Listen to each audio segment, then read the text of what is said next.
প্রথম মার্কিন প্রেসিডেন্ট হিসেবে ডোনাল্ড ট্রাম্পকে ফৌজদারি অপরাধের অভিযোগে অভিযুক্ত করা হয়েছে। পর্ন তারকা স্টর্মি ড্যানিয়েলসের মুখ বন্ধ রাখার জন্য অর্থ দেওয়ার পাশাপাশি এর সঙ্গে যুক্ত আরও ৩৪টি ভিন্ন অপরাধ করেছেন সাবেক এই প্রেসিডেন্ট, যদিও তিনি সবগুলো অভিযোগেই নিজেকে নির্দোষ দাবি করেছেন।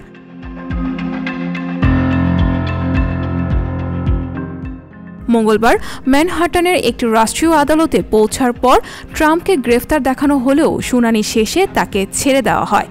ট্রাম্পের মামলার পরবর্তী ব্যক্তিগত শুনানির তারিখ ৪ ডিসেম্বর নির্ধারণ করা হয়েছে।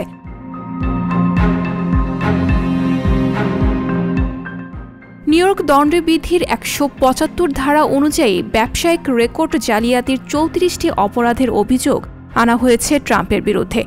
নিউইয়র্কে ব্যবসায়িক রেকর্ড জাল করা একটি বড় অপরাধ।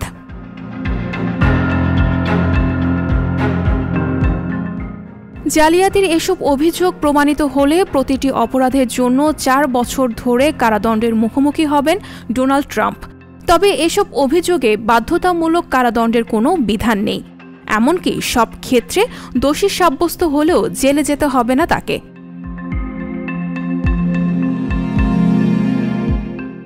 এদিকে ট্রাম্পের আদালতে হাজিরাকে কেন্দ্র করে নিউইয়র্ক জুড়ে কঠোর নিরাপত্তা ব্যবস্থা গ্রহণ করা হয়েছিল। পথে পথে নিরাপত্তা বাহিনীর সদস্যদের উপস্থিতি লক্ষ্য করা গেছে।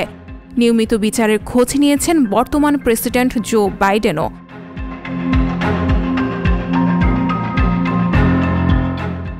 ছিয়াত্তর বছর বয়সী ট্রাম্প একসময় শহরের চকচকে জাঁকজমকপূর্ণ অভিজাত একটি সমাজে বিচরণ করতেন, কিন্তু এই প্রথমবারের মতো তিনি নিজের শহরে একজন বিবাদী হিসেবে আদালতে উপস্থিত হলেন।